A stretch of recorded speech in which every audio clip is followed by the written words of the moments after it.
What's up, everybody? I'm George Mossey. I'm here with my co-host, Marshana, Dahlia. So 90 Day Fiance, Season 9, Episode 10 has aired.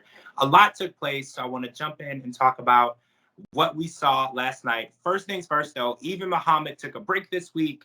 We did not get any more of their stories, so we will catch up with them next week. But we did get the time to catch up with Emily and Kobe. So after bringing Kobe to a rock city place where you drive 30 minutes to go look at rocks, Emily went dress shopping and she came up and told us that she bought her own ring.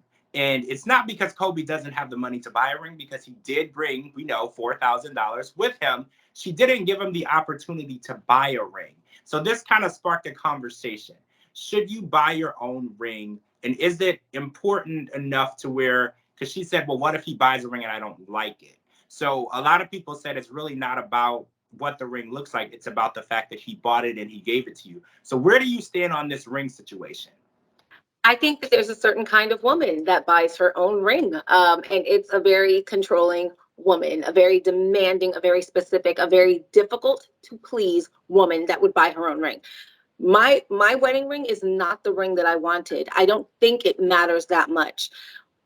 John and I went to look at rings, and I think if you're serious about getting married and you're serious about engagement, I think it's not a surprise. If the proposal is a surprise, I think you've gone about your relationship in a way that doesn't set you up for success. If you're really thinking about getting married, I think you both know that. I think you both have been having conversations about what married life looks like, what engagement looks like. And yes, because you do have to wear the ring for the rest of your life, what does my ring look like?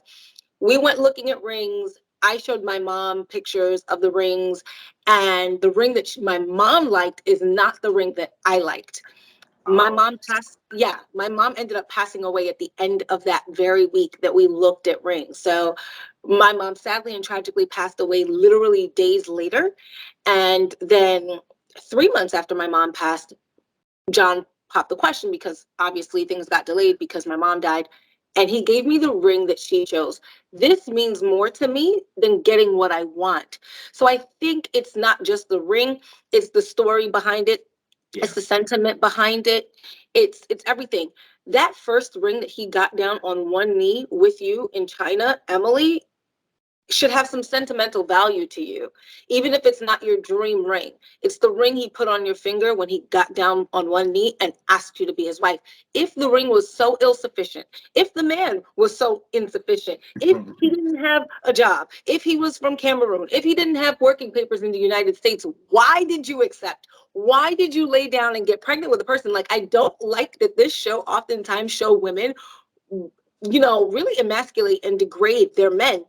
And it's like, but you chose it. Like, you knew he wouldn't have the earning potential that you would want somebody to have coming from another country as an immigrant who first cannot work. Like, these things. Like, there's a certain kind of woman that buys her own.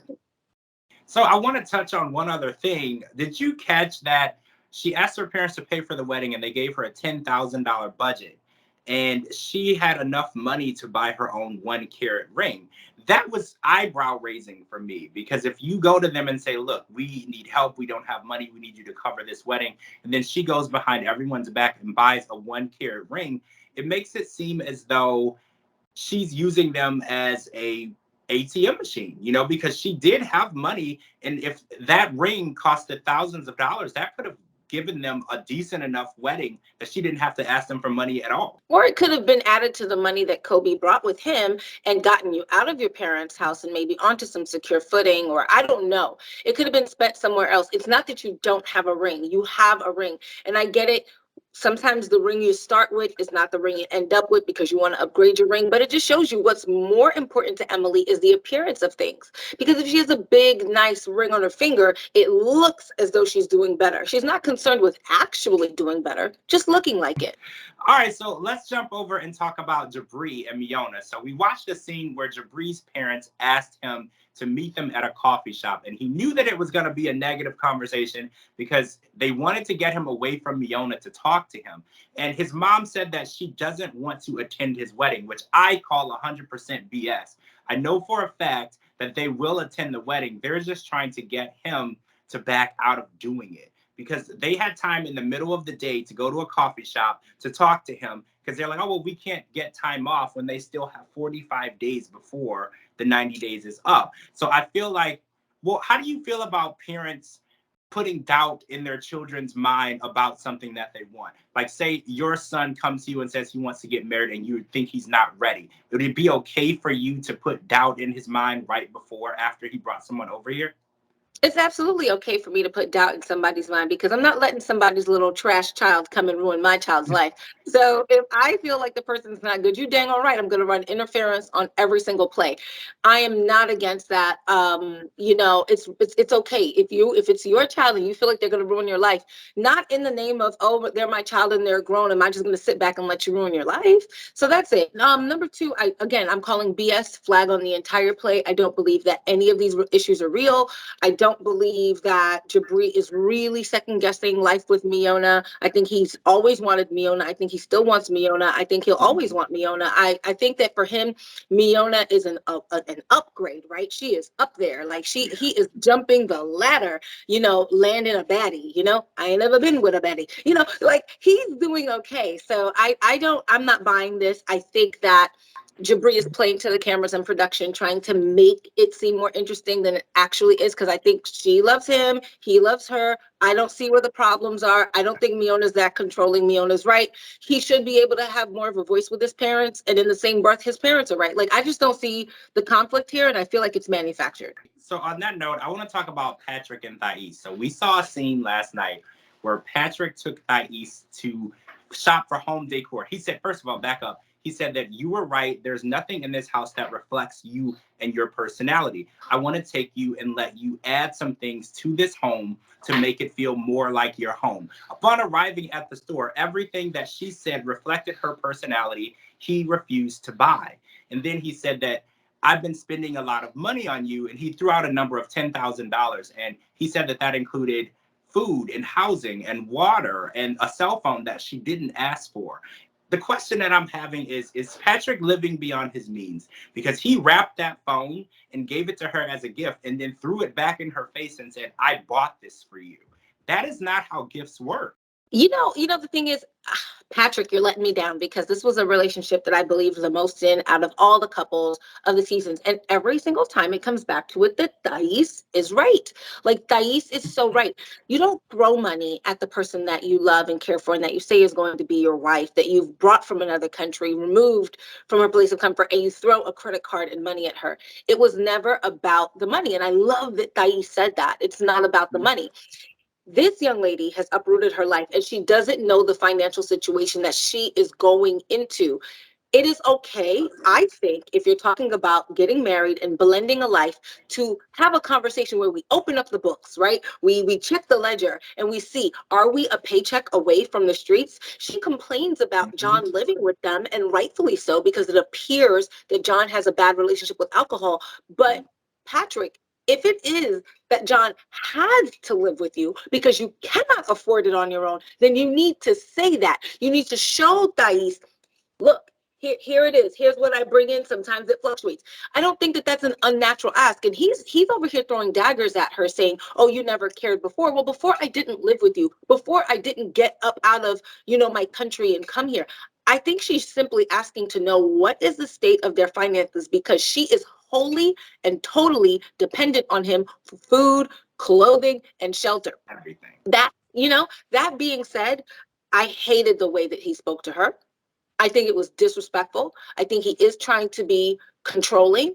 I think that he says, it's not that I like being controlling. I am controlling the decisions because I make the money. And then telling her, when you make your money, you can do this. And I'm not used to taking care of somebody.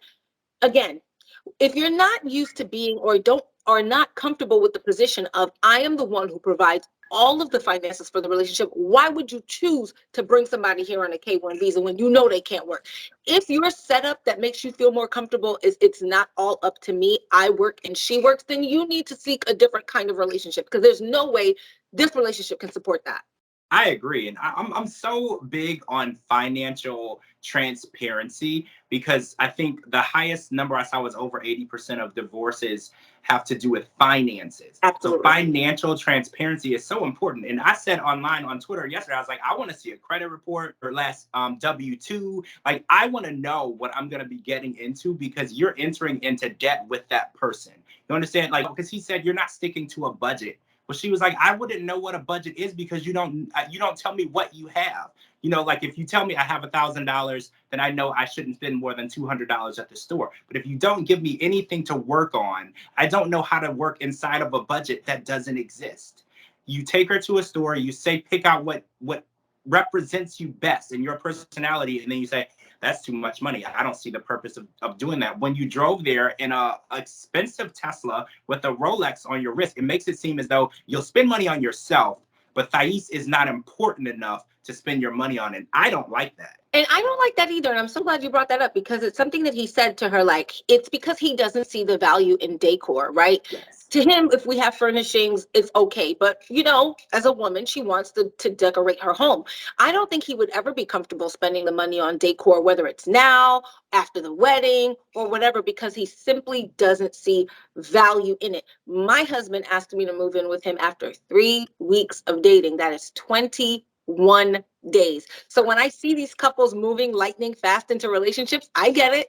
My husband asked me to move in after 3 weeks, but he took me out to dinner and he said to me, so when are you moving in? Well, I'm glad you asked that question. I'll move in when I know the financials. I can't live in a house where I don't know the finances. Like, you have nice things. You have a Maserati. You have these nice things, but is the repo man going to come and take it one day? Like, are they paid off? Do you lease them? Do you own them? What's your credit score? Do you have savings?